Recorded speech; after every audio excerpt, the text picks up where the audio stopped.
Oke kawan-kawan semua, selamat datang kembali di Ruang Random. Apa kabar semua teman-teman? Gimana puasanya? Apakah masih lancar? Apakah udah ada yang bolong?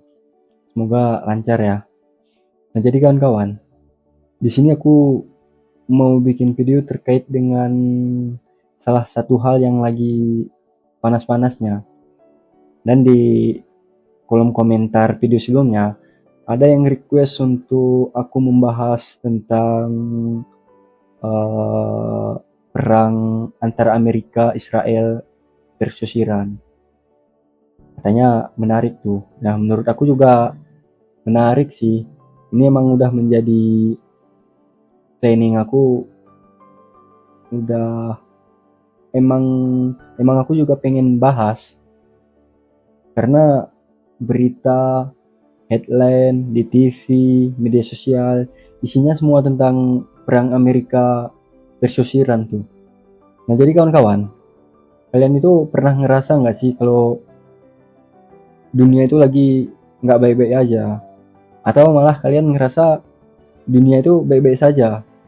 Seperti kita bangun pagi, lanjut berkegiatan, kerja, ngopi, scroll media sosial. Lalu di sela-sela video hiburan atau gosip artis, ada salah satu berita yang bikin kita berhenti scroll tuh.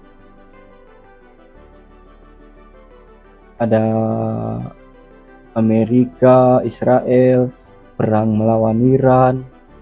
Tapi nggak lama di situ kita langsung lanjut scroll, seolah-olah nggak nggak ada apa-apa, seolah-olah bukan berita yang mengkhawatirkan gitu. Kita baca sekilas lalu kita lanjut scroll lagi karena mungkin menurut kita itu terlalu jauh dari kita, itu bukan di negara kita kok, bukan kita yang diserang kok, bukan kita yang dibom, dirudal kok. Tapi pertanyaannya, apa benar sejauh itu? Jadi kawan-kawan, kita bisa melihat, apalagi kalau kita mengikuti beritanya, kita tahu kalau ini bukan cerita baru, ini bukan konflik yang terjadi karena satu serangan, tapi ini merupakan akumulasi dari beberapa tahun lalu, dari beberapa puluh tahun yang lalu.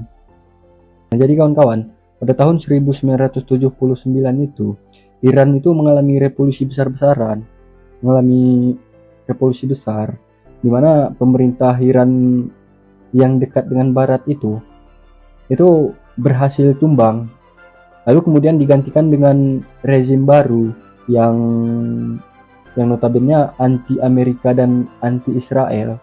Sampai kalau nggak salah ada salah satu logo bendera Iran itu diganti. Aku lupa tuh dari apa diganti apa, lupa. Tapi bisa kawan-kawan searching. Nah, jadi semenjak saat itu hubungan mereka berubah drastis tuh. Mereka bukan lagi beda pandangan tapi sudah menjadi permusuhan. Israel melihat Iran itu sebagai ancaman eksistensial, terutama ketika Iran itu mulai mengembangkan program nuklirnya tuh. Semenjak itu Amerika dan Israel itu menganggap Iran ini ancaman bagi negara mereka. Nah, di sini kawan-kawan, Iran itu merasa dikepung, Iran itu merasa ditekan oleh sanksi, Iran itu merasa kalau Amerika itu selalu berdiri di belakang Israel gitu.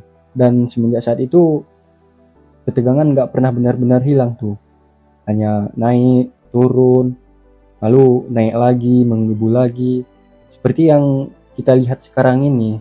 Mereka saling serang, dan ini semua tuh berawal dari konflik kecil, perang cyber, perang bayangan, serangan ke proksi di Lebanon, di Suriah. Semuanya itu seperti bara api kecil sampai akhirnya serangan besar pun terjadi tuh. Ledakan terdengar, target militer dihantam. Ketika pemimpin tertinggi Iran itu Ayatollah Khamenei ikut terseret dalam kabar serangan, dunia sempat menahan napas tuh, karena ini bukan lagi perang bayangan tapi ini tamparan terbuka. dan setiap tamparan dalam geopolitik itu jarang sekali dibiarkan tanpa balasan. Nah, seperti yang kita lihat kawan-kawan, dan saya rasa kalian semua juga tahu, di sini Iran itu nggak tinggal diam. Dia meluncurkan serangan, dia meluncurkan rudal, drone diterbangkan, pangkalan militer menjadi target mereka tuh. Dan Israel itu siaga penuh tuh. Dan di sini Amerika juga mempersiapkan armada dan dunia mulai khawatir tuh. Karena perang seperti ini tuh jarang sekali berhenti hanya di dua negara. Akan selalu ada sekutu, akan selalu ada kepentingan.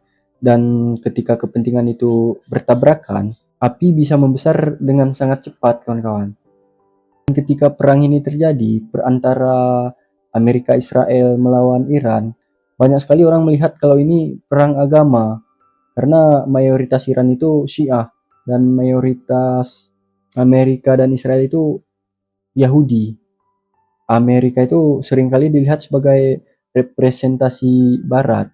Kalau kita lihat sekilas itu memang seperti konflik beda keyakinan, perang karena beda keyakinan. Tapi kalau kita lihat lebih dalam, kalau kita kupas lagi lebih dalam, ini lebih rumit dari itu kawan-kawan. Soal keamanan wilayah, soal keseimbangan kekuatan, kekuasaan. Nah, seperti yang kita tahu kawan-kawan, agama itu seringkali menjadi narasi yang mudah sekali dijual karena sangat menyentuh emosi. Padahal yang terjadi di balik layar itu, yang bermain itu strategi, aliansi, dan kepentingan nasional begitu. Bukan soal siapa Tuhan yang sembah, tapi soal siapa yang memegang kendali. Lalu kawan-kawan, ada salah satu tempat kecil yang sebenarnya namanya itu seringkali kita dengar. Bahkan aku pribadi jarang sekali mendengar nama itu. Aku tahu itu semenjak perang Iran sama Amerika ini terjadi, memanas. Itu Selat Hormuz, di mana Selat Hormuz ini merupakan salah satu jalur laut yang sangat sempit. Tapi walaupun begitu, perlu kita ketahui bersama bahwa sekitar 20% minyak dunia itu perharinya itu lewat sana, lewat Selat Hormuz ini. Bayangkan aja satu pintu kecil itu menentukan harga bensin di negara kita. Nah, ketika Iran mengancam akan menutup Selat Hormuz ini, pasar global langsung bergetar tuh.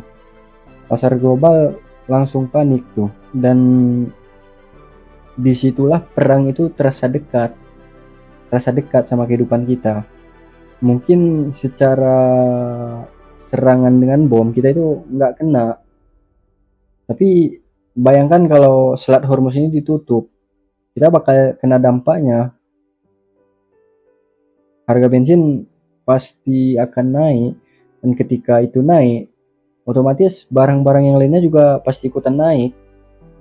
Karena barang yang lain juga kan diangkut oleh kendaraan. Kendaraan ini membutuhkan BBM, membutuhkan bensin. Tapi perang itu bukan cuma soal bom dan rudal kawan-kawan. Kadang perang itu datang dalam bentuk yang lebih sunyi, dalam bentuk yang lebih sepi.